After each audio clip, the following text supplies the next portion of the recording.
جس تاریخ سے ہم نے فارم جمع کرایا پہلے ہمارے فارم ریجیکٹ کیے، نامینیشن فارم چھینے گئے، ہمیں الیکشن نہیں لڑنے دیا گیا، لیول پلینگ فیلڈ نہیں ملا، کچھ ایسے کیے کہ سویپ کر دیے، یعنی جو میرا ووٹ ہے اس کے کھاتے میں ڈال دیا، اس کا ووٹ میرے کھاتے میں ڈال دیا۔ چیف الیکشن کمشنر کہیں چلے جاتے ہیں، آپ کے پورے میڈیا نے رپورٹ کیا ہے، آج تک اس کا جواب نہیں آیا۔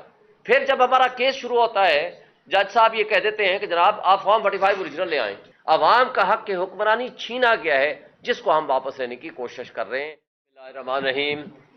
سلمان صاحب اور بہن مہربانوں نے آپ سے بات کر لی۔ میرا الیکشن یا اسلام آباد کا الیکشن تو وہ ہے جس میں آپ سارے گواہ ہیں، میرے سے زیادہ بڑے گواہ آپ خود ہیں۔ آپ کو پتہ ہے یہ میری کانسٹیٹوئنسی وہ ہے جہاں آج بھی ہم بیٹھے ہوئے ہیں۔ یہ یہاں جو پرائم منسٹر ہاؤس تھا اس کے اندر میری ایک کانسٹیٹوئنسی، ایک پولنگ اسٹیشن تھا جس کے اندر پریزیڈنسی کے امپلائیز، پرائم منسٹر ہاؤس کے امپلائیز، ڈپلومیٹک انکلیو کے امپلائیز، انہوں نے ووٹ ڈالنا تھا، اور وہاں سے بھی میں بہت بڑی لیڈ سے جیتا ہوں۔ وہ فارم 45 بھی میرے مخالف کو آپ بتا دیں کہ وہ لے آئے، وہ اس پہ آپ فیصلہ کرا لیں۔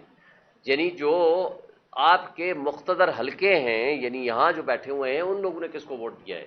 اب اس سے آگے چلے جائیں، تقریباً 99.9% آپ کے جو آپ کے میڈیا ہاؤسز ہیں وہ ساری میری کنسٹیٹوئنسی میں آتے ہیں۔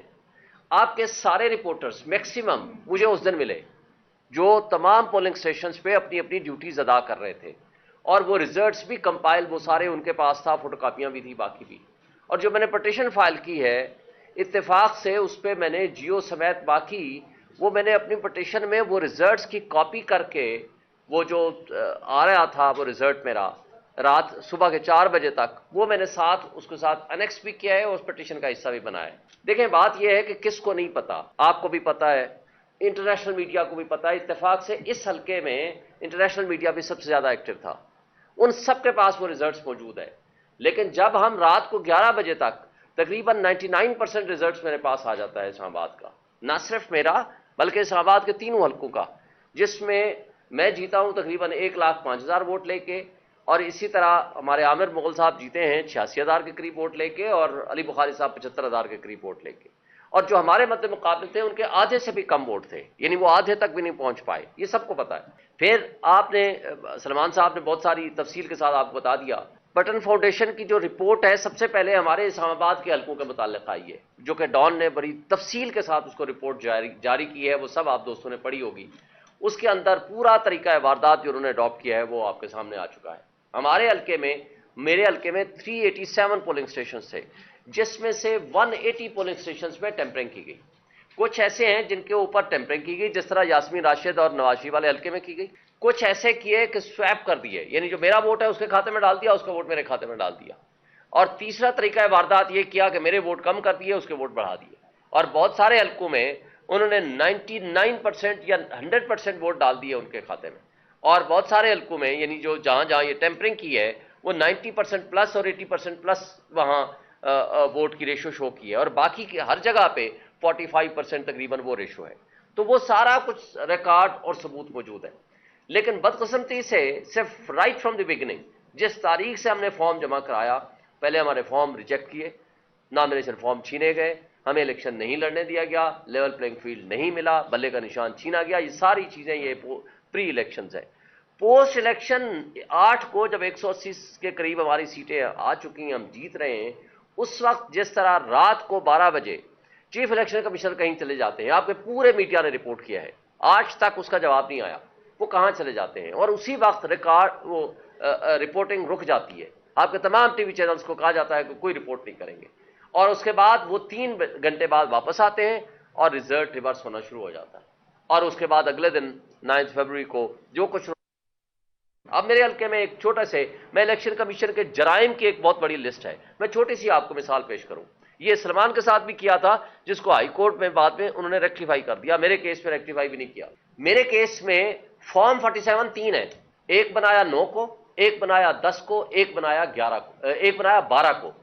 اب جو انہوں نے سرٹیفائڈ کاپیاں جمع کرائی ہیں، 12 کا فارم 47 ہے، 12 فروری کا، 12 فروری کا فارم 48 ہے، 49 ہے، اور 11 کا نوٹیفیکیشن ہے، یعنی ایک دن پہلے کا نوٹیفیکیشن ہے، ووٹوں کی گنتی، consolidation of process of votes وہ اس کے بعد کا ہے۔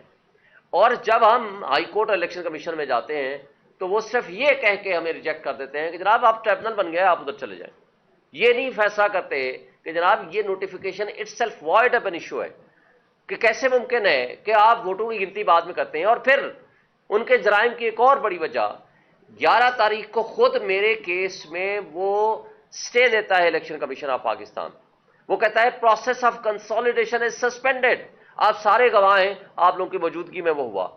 پھر میں چلا جاتا ہوں آر او کے پاس, وہاں اس دن میں نے پریس کانفرنس بھی کی تھی. ریٹرننگ افسر مجھے لکھ کے دیتا ہے رائٹنگ اوریجنل کہ process of consolidation is postponed. یہ 11 فروری کی بات ہے, لیکن 11 کو ہی 2 گھنٹے بعد وہ ریزلٹ آ جاتا ہے کہ جناب یہ نوٹیفیکیشن آ گیا آپ کا. اور پروسیس آف کنسالیڈیشن 12 کو جا کر وہ کرتے ہیں, وہ بھی بیک ڈیٹڈ کی بعد میں انہوں نے, اور آج تک وہ فیلڈ میں ہے. پھر جب ہمارا کیس شروع ہوتا ہے, جج صاحب یہ کہہ دیتے ہیں کہ جناب آپ فارم 45 اوریجنل لے آئیں اور جواب دے دیں. وہ جواب دینے اور فارم دینے کی بجائے بھاگم بھاگ چلے جائے. اس دوران آرڈیننس آ جاتا ہے, اور آرڈیننس کون سائن کر رہا ہے؟ وہ جو ان سے آرے ہوئے ہیں تیمور ملک صاحب سے, ماشاء اللہ چیئرمین سینٹ صاحب, اس دن وہ ایکٹنگ پریزیڈنٹ صاحب تھے. آرڈیننس آ جاتا ہے یوسف رضا گیلانی صاحب. اور اس کے بعد کیا کرتے ہیں, پھر ایکٹ بھی بعد میں آپ کو پتا ہے وہ آ گیا. اب بھاگم بھاگ ہمارے مخالفین چلے جاتے ہیں الیکشن کمیشن کے پاس. الیکشن کمیشن بغیر سنے ہمیں ایک دن ہی میں ہی آرڈر کر دیتا ہے کہ ریکارڈ سارا طلب کر لیں الیکشن ٹریبونل سے, اور کیوں نہ ہم اس کو ٹرانسفر کر دیں. اب سٹے کی تو پاور ان کے پاس ہی نہیں, تو بجائے سٹے دینے کے سٹے کا دوسرا طریقہ موڈ اڈاپٹ کیا کہ ریکارڈ طلب کر لیا, اور ریکارڈ ہائی کورٹ سے پوچھے بغیر وہاں سے وہ اٹھاتے ہیں, اٹھا کر کے الیکشن کمیشن میں بھیج دیتے ہیں. اور وہ جناب 3 دن بعد 4 دن بعد وہ آرڈر کر دیتے ہیں کہ جناب ہمارا ٹرانسفر کر دیتے ہیں. اور اس دوران جسٹس جہانگیری صاحب جو ہمارے ٹریبونل کے سربراہ ہیں, ان کے خلاف ڈگری کا ایشو جاری ہو جاتا ہے, اور نہ صرف انہی تک وہ محدود رہتے ہیں بلکہ آج تک ہمارا وہ ٹرائل وہ سٹے ہوا ہے, اور جج صاحب کو بیچ میں جو ٹریبونل ہے وہ چلنے نہیں دیا جا رہا, اور آج تک ہم پینڈنگ بیٹھے ہوئے ہیں کہ کب ہمارا ٹریبونل فنکشنل ہو تو ہم اپنے کیس کو آگے چلائیں. یہ صرف, اور پھر ایک اور بات, ان کے میں الیکشن کمیشن کے جرائم کی بات کر رہا تھا. 10 تاریخ کو ٹرانسفر کرتے ہیں, 7 تاریخ کو, یعنی 10 تاریخ تک ایک ٹریبونل فنکشنل ہے, 10 تاریخ تک 7 تاریخ کو ایک نوٹیفیکیشن جاری کرتے ہیں کہ اسلام آباد راولپنڈی کے لیے ہم نے نیا ٹریبونل بنا دیا. بھائی آپ نے ابھی ٹرانسفر آرڈر تو پاس نہیں کیا, ٹرانسفر کا فیصلہ نہیں ہوا, ایک الیکشن ٹریبونل فنکشنل ہے, وہ کام کر رہا ہے, اور اسٹیٹ تو آپ کی پاور نہیں ہے, وہ اس کی آپ ایپلیٹ اتھارٹی تو ہے نہیں. آپ نے کس طرح اور کس اتھارٹی کے تحت آپ نے 7 تاریخ کو یعنی نوٹیفیکیشن کر دیا 7 جون کو کہ جناب آپ کا کیس جو ہے نا, یہ جو ہے نا ٹریبونل ہم نے نیا بنا دیا, اور 10 تاریخ کو ٹریبونل اس نئے کو آپ نے شفٹ بھی کر دیا. تو یہ ساری بہت ساری باتیں ہیں, کیونکہ ٹائم شارٹ ہے, میں بہت ساری باتوں میں نہیں جانا چاہتا. سمپل بات یہ ہے کہ اس وقت اس کرپٹ سسٹم کو بچانے میں جو پرسیپشن ہے, بڑے افسوس سے کہنا پڑتا ہے, وہ انگلیاں جا رہی ہیں جسٹس قاضی فائزہ صاحب کی طرف.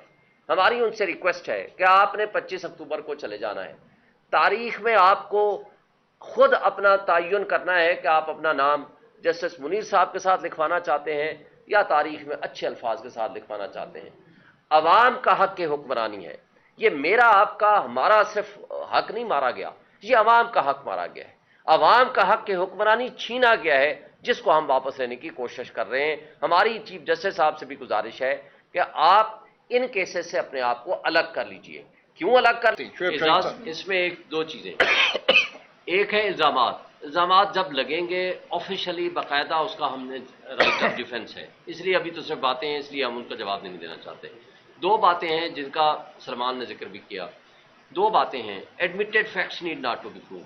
2 چیزیں ایڈمیٹڈ ہیں. ایک ہے خواجہ آصف کی سٹیٹمنٹ جو یہ کہتا ہے کہ جنرل فیض اور جنرل باجوہ نے ہمیں کہا کہ آئیں 2019 میں, ابھی 7 مہینے نہیں ہوئے تھے ہماری حکومت کو, آئیں پہلے پنجاب گورنمنٹ لے لیں پھر فیڈرل گورنمنٹ لے لیں. یہ تو مداخلت ایڈمیٹڈ ہے نا. Admitted facts need not to be proved, اس کے اوپر پروو ہونا چاہیے, اور یہ وہ ایڈمیٹڈ فیکٹ ہے. نمبر 1. نمبر 2 ہے حسن خان والی ججمنٹ, جو جوڈیشل پروناؤنسمنٹ ہے, جو کہ آج تک سیٹسفائڈ نہیں ہوئی. اس کے اندر مداخلت اسٹیبلشڈ اینڈ ایڈمیٹڈ ہے. ان 2 چیزوں کے اوپر جس دن اکاؤنٹیبلٹی ہو جائے گی, ہم مانیں گے کہ یہ سلیکٹو جسٹس سسٹم نہیں ہے, یہ ٹرو سینس میں اکاؤنٹیبلٹی ہو رہی ہے. اور آخری بات,